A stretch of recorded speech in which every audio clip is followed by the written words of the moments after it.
What's up, YouTube? It's your boy Nash here. Welcome back to the channel. Excuse me. Now, before we get started with today's video, the road to 200 subs has now come to a close, and we are now on the road to 500 subs. Who knows? Maybe we might hit 500 subs by the end of the year. Only time will tell. Excuse me.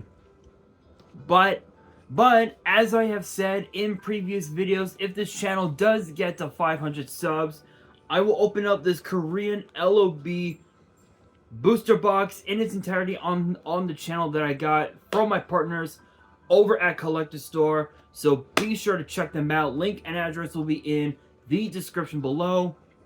By checking them out, not only does it support them, it also supports the channel, and I would greatly appreciate it.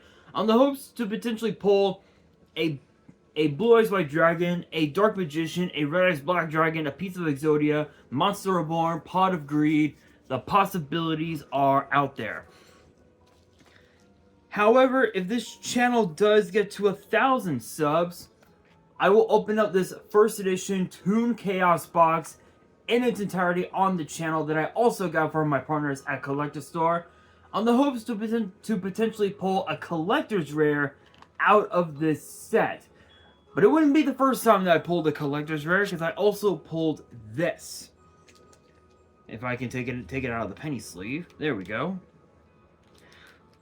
Freshly pulled from my Genesis Impact box opening that I did a few months back is a collector's rare Beat Cup from the Underworld. This thing looks absolutely beautiful.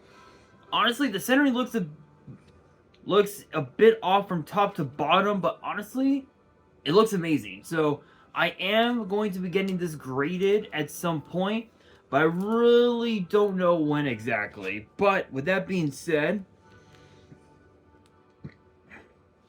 excuse me. But with that being said, if you guys want to see those boxes get opened, maybe you guys want more episodes of WWE's Biggest Issue. Maybe you guys want more episodes of Yu-Gi-Oh's Biggest Issue, deck profiles, card discussions, WWE topic videos, or maybe, just maybe, you guys want some premium live event predictions and results.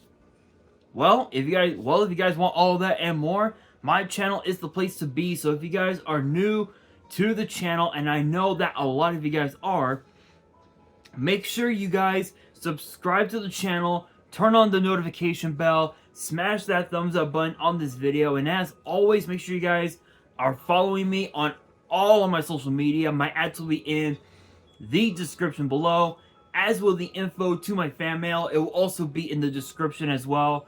And I want you guys I want you guys to post in the comments below answering the question of the day, which actually kind of ties into today's video, which is this: what is your all-time favorite dual terminal archetype, as in like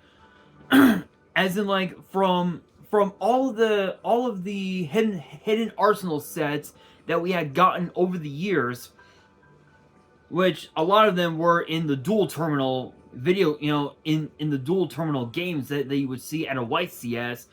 What is your favorite archetype from that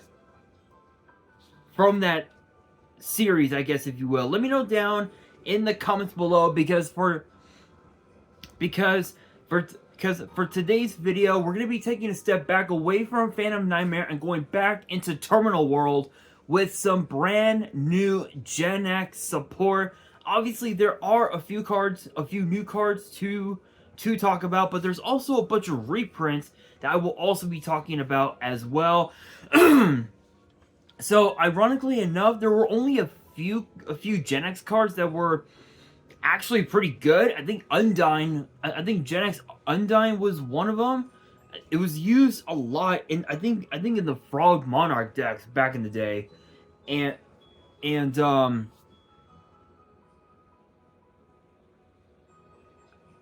sorry guys, sorry guys, one of my eyelashes came out.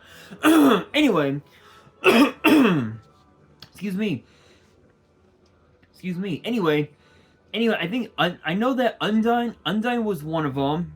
Vindicate or Genex was another like pretty decent one. So there was a few. For the most part, Genex really did nothing in terms of competitive play. Am I seen a stint of it at like at your like locals or like a YCS or something, but that's pretty much it. But honestly, I'm curious of what the cards are. I never got the chance to take a look at them. I think I only got the chance to take a look at like one of these new cards.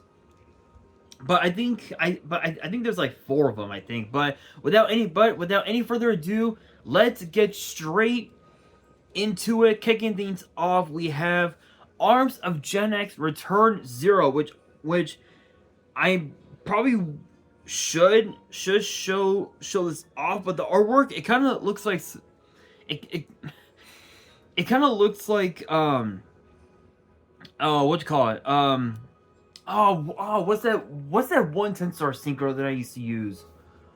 Oh my god, I'm like trying to think. Ally of Justice, Decisive Armor. I think it's the card's name. So yeah, it basically looks similar to that, but the effects are it looks like they're different. But Arms of Genex Return 0 is a 10-star Dark Machine synchro with 3100 attack. Get this, 2950 defense. Yeah, you gotta love those 50s in Yu-Gi-Oh. Anyway, it requires a dark tuner and 1 or more non-tuner monsters. And why? Okay, so clearly my laptop isn't gonna respond. So, really quickly, just while this is being loaded, my thoughts on the Genex archetype. I feel like they could have done more. There could have been more done to the archetype. In terms of meta, it could have been better. But honestly, if they get more, if they get even more better support, aside from the support that we're getting now, who knows? Maybe it might be meta, but only time will tell. But anyway, finally, laptop is loaded. Finally. Anyway, as I was saying, the materials are that it requires a dark tuner and 1 or more non-tuner monsters, and it has two separate effects. The first effect says when your opponent activates a monster effect as a quick effect, you can banish 1 monster from your graveyard with the same attribute as that monster, but a different one than those banished to activate this effect of this card's name this turn. Negate the activation, and if you do, destroy that monster. Basically, it's Solemn Judgment. It's basically Solemn Judgment. Excuse me, but with added steps. So it's a really bad Solemn Judgment. The second effect reads once per turn, you can target up to 6 of your Genex monsters with different attributes that are banished and or in your grave. Shuffle them into the deck, then you can destroy up to that many cards in the spell and trap zone. I mean, it's it's like a really weird Harpy's Feather Duster. Excuse me. So I guess in a way you kind of have a disruption or sort of like a negation with the first effect, and the second effect is like a really weird Harpy's Feather Duster. So it's okay. The effects could have been better, but what can you do? It's Genex. Genex clearly needs some better support. I don't think that's what we were referring to. Next up, we have Repair Genex Controller, which is a Dark Machine Link 1 with 1200 attack, and the arrow is left. So perfect for the I would say perfect for the for those U links, but nah, not really. And it requires a level 4 or lower Genex monster, and it has... Okay, seriously? Again? Yeah, it's not going to be loading anytime soon. Thank you, finally. I swear, this laptop is so fucking old, people. I swear. And if you guys are wondering, it's a fucking HP. It's an HP, and it's a piece of shit. But it is what it is. Anyway, the effect says you can only special summon this card once per turn. And it has two separate effects. The first effect says, if this card is linked summon, you can add one Genex monster from your grave to your hand. Basically a Rhoda. It's basically your Rhoda for the whole deck. Second effect says, once per chain, if a Genex monster is added to your hand except by drawing it, you can, after this effect resolves, normal summon one Genex monster, and you cannot special summon monsters from the extra for the rest of the turn except by synchro summon using a Genex tuner as material. So again, the Genex cards are really weird. They got really weird, really weird effects. This one has a decent first effect. The second effect though is kind of okay, because if you had already committed to your normal summon, this card basically counts as your second normal summon, if you will. So I mean, it's not bad. But if you don't have access to go into your synchro plays, you're pretty much fucked. You're pretty much fucked. So your best bet is to play that is to play this card turn 1 and just not overcommit to your board, if you will. That's like the only thing. Next up, we have our Genex Undying.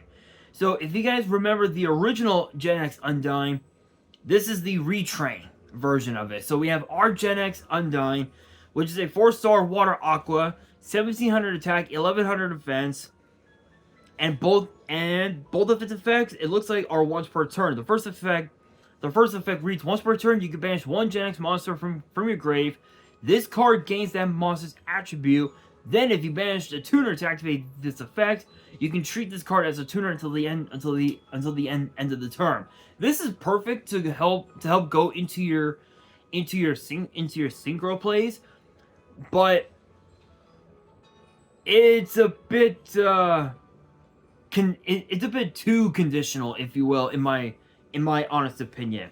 Second effect reads, if you control a Genex synchro, you can target 2 Genex monsters in your grave, including this card, add them to your hand, and banish any cards sent to your grave for the rest of the turn.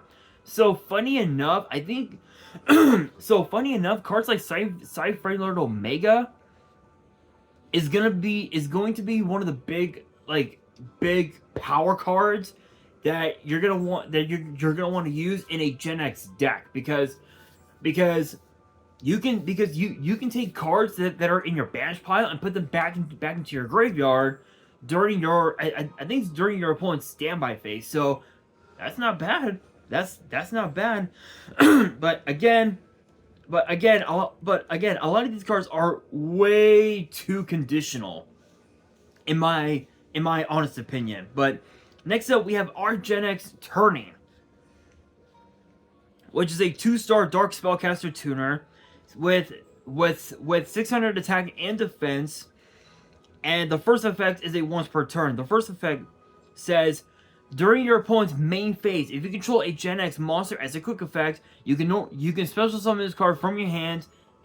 Then, after this effect resolves, you can synchro summon one Genex synchro monster. This basically can help make cards like Vindicate our Genex and like pretty much like any other like Genex synchro that you may have at your disposal. That's not bad. That's not bad. Being able to put up a disruption just by using Genex turning as material, that's not bad. Not bad at all. Second effect reads, if this card on the field is used as synchro material for a Genex monster, it can be treated as a level 1 or a level 3. So if you have a level 2 monster on board and you have this card, you can use this tuner monster as a level 3, and it can help you make Vindicate or Genex right off the bat, which Vindicate I think is a 5-star synchro, so that's not bad. That's not bad at all. But we do have to look into the reprints that will be in the set. So we have Genex controller, which is the 3-star vanilla. Genex Undyne, which again was used in so many different frog decks back in the day. Frog Monarch, Synchro Frog, and there was like one other type of frog deck that I think Frog Turbo. I don't remember. It's been such a long time. Genex Power Planner, Genex Turbo, Genex Crusher, Genex Magma, Genex Ally Birdman, Locomotion Genex, and then for the rest of the reprints, you have Genex Searcher, Worker, Neutron, Furnace, Gaia, Spare, Turbine, Doctor, Solar, Blast Fan, Recycled, and Army, as well as Genex Overseer, Accelerator, and Oracle and Ultimum, plus Genex Ally Duradark, Remote, Power Cell, Changer, Volcanon, Solid, Chemister, Bellflame, Crusher, and Reliever, plus there's Hydrogenex, Thermal Genex, Geogenex, Windmill Genex, as the aforementioned Vindicate Genex, Genex Ally Triarm, Genex Ally Triforce, shoutouts to the Zelda games, Genex Ally Axel, and Final Jester. So those are all the reprints. Those are all the new cards. My thoughts on it, I think could have been better, to say the very least. I don't think the archetype is ever gonna be a meta deck, because it was only released as packages for other decks, you know, for like Cyber Dragons and whatnot. Because I believe the Genex monsters, some of them were actually machines. So those cards were used a lot in Cyber Dragon decks and like gadget decks and whatnot from back in the day. So could have been better, but honestly, it's still a very, very bad deck. So yeah, do I see this deck ever becoming a meta deck? Honestly, it's possible, but who the fuck knows? But with that being said, guys, that will do it for today's video. Hopefully you guys enjoyed. If you did, make sure you guys smash that thumbs up button. If you guys are new to the channel and you guys want more card discussions in the future, make sure you guys subscribe to the channel, turn on the notification bell, and follow me on all of my social media. My ads will be in the description below, as will the info to my fan mail. It will also be in the description as well. And on that, this is your boy Nash, signing out.